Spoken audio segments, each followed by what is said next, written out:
송영길 전 대표 얘기를 해보겠습니다. 어쨌든 이번 의혹의 가장 핵심 당사자라고 할 수 있는 분인데 지금 국내에 없습니다. 프랑스 파리에 있습니다. 그러니까 채널A 파리 특파원이 송영길 전 대표를 어렵게 이렇게 찾아가서 만났습니다. 송 전 대표 이렇게 얘기했습니다. 들어보시죠. 먼저 이정근 전 사무부총장의 개인적 일탈 행위를 감시 감독하지 못했던 것에 대해서 당시 당대표로서 도의적 책임을 느끼고 검찰이 압수수색에 들어간 것은 최근에 대통령실 도청 의혹 사건을 비롯한 정치적 수세에 몰리니까 국면을 반전시키기 위해서 검찰이 정치적인 행위를 하고 있는 것이 아닌가. 이 정부는 할 줄 아는 게 야당 수사하는 것밖에 못하는 것 같아요. 도대체 뭘 국가를 끌고 가는 집단인지 그냥 검찰공화국인지 정말 걱정이 됩니다. 송 전 대표의 주장은 한마디로 얘기하자면 뭐 돈봉투가 오갔다고요? 저는 잘 모르겠습니다. 잘 모르겠어요. 그냥 이정근의 개인 일탈 행위 아닐까요? 이런 취지의 주장입니다. 이런 해명에 더불어민주당의 조응천 의원은 궁색하다 이러면서 일가를 날렸습니다. 들어보시죠. 사실이란 걸 전제로 해가지고 송영길 대표가 파리에서 이정근 전 총장의 개인적 일탈이다라고 말씀을 하셨는데, 그렇다면은 이정근이 송 대표의 보좌관한테 문자 뭐 전달했음 뭐 이런 게 있기 때문에 그것도 조금 군색하지 않나. 저는 그냥 제 발로 들어오신 게 더 낫지 않을까 싶은 그런 생각이 듭니다. 그게 좀 더 당당하지 않을까. 지금 당에서도 차라리 당이 먼저 좀 선제적으로 진상조사 나서는 건 어떠냐 이런 조언이 있는데, 오히려 그게 낫겠죠. 국민적 신망을 회복을 하려면.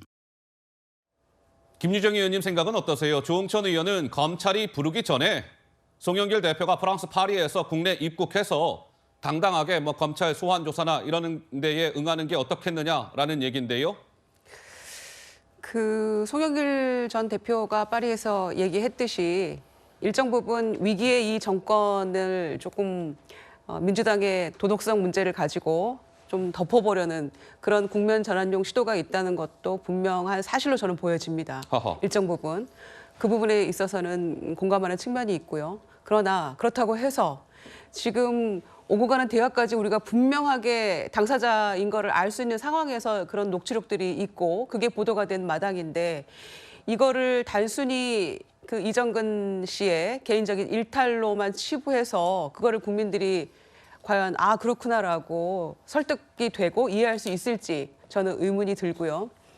그리고 조응천 의원 인터뷰에서 얘기했듯이 송영길 대표의 보좌관에게도 이제 문자가 오고 가고 뭐 이런 줬다 뭐 이런 정황이 있지 않습니까? 뭐 윤 잔을 전달 뭐 이런 네. 텔레그램 메시지가 나왔죠.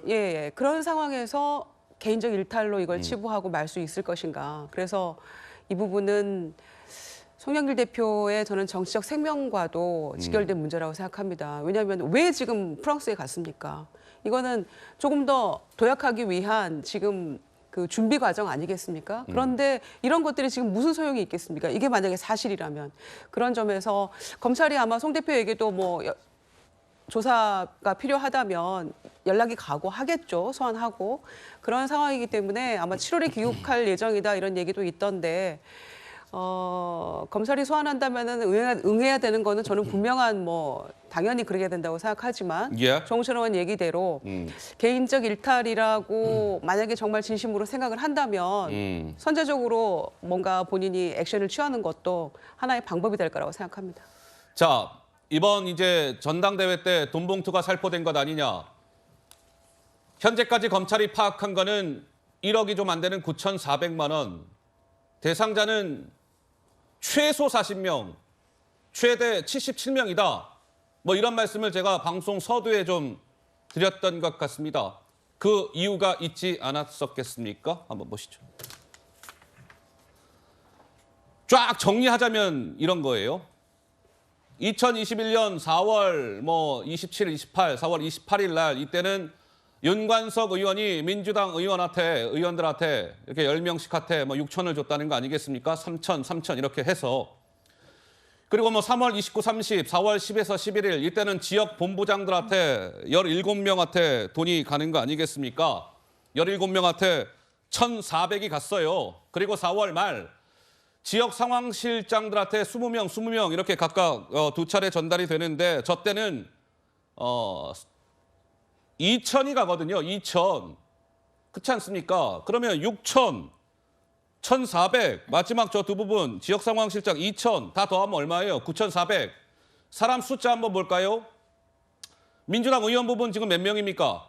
10 하면 20 아니겠습니까? 지역본부장 17 더하면 지역 상황실장 20 더하면 40.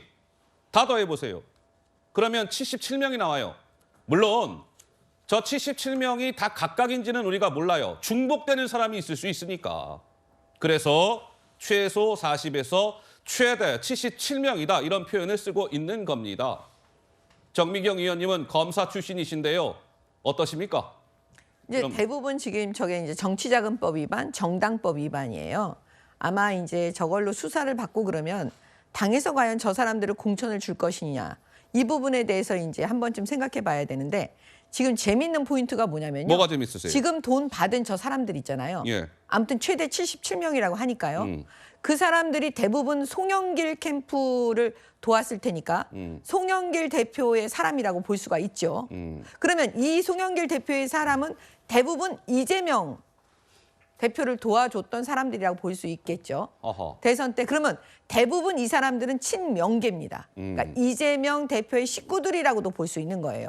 그러면 이 자기 지금 그 말하자면 친명계 인사들을 전부 다 잘라내야 되는 지금 상황이 되는 거예요. 이재명 대표 입장에서는. 예. 본인도 사법 리스크, 그다음에 지금 이 송영길 대표의 사람들도 다 그 사법 리스크잖아요, 이거. 예. 그러면 이 모든 거가 지금 그 이재명 대표 손에 또 달려 있는데 과연 이재명 대표가 이걸 해결할 수 있을까요? 해결 당연히 못 하겠죠. 그래서 민주당은 국민들께 심판받지 않겠습니까? 자, 이번 뭐 돈봉투 살포 의혹은 지금 이제 검찰의 수사 단계니까요. 검찰 수사 단계라는 사실을 참고해서 봐주셨기를 바라고. 다만 이정근 전 사무부총장 아까 우리 박원석 의원이 잠깐 말씀을 주셨던가요? 녹취 파일이 3만 개랍니다. 3만 개. 아직도 검찰이 포렌식을 다 못했대요. 3만 개 얼마나 많겠습니까? 그래서 추가로 검찰 수사 단계에서 뭐 돈의 액수가 더 늘어나게 될지 대상자의 숫자도 더 늘어나게 될지 정치권의 초미의 관심사입니다.